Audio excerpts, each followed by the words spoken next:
Sa iban pa nga mga balita sa bungaga, nangin emosyonal ang pila ka mga pumuluyo sa banwa sang Zarraga matapos gindismiss ang ombudsman sa pwesto sa Mayor Soldevilla kag si Vice Mayor Michael Omar Lacson.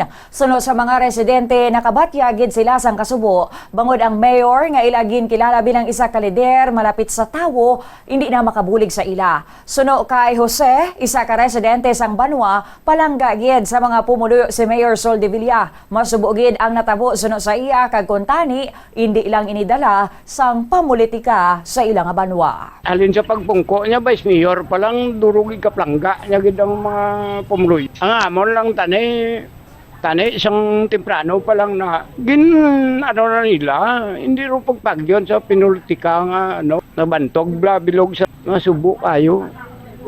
Man ko way makuha kon ni gadjabay ruan mo kuha kon galing kami to sa barangay to piktado kami to.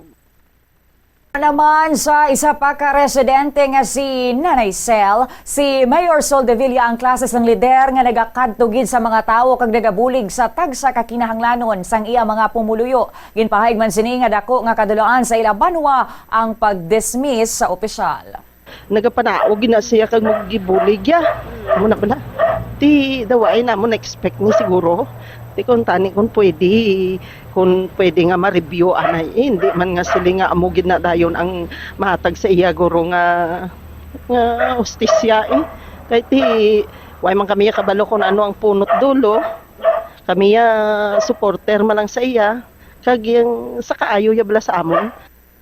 Ginpangkuha naman ang mga personal nga kagamitan sang alkalde halin sa opisina sini upod man ang mga kagamitan ni Vice Mayor Lacson nga wala na dito sa may bahin sang executive building.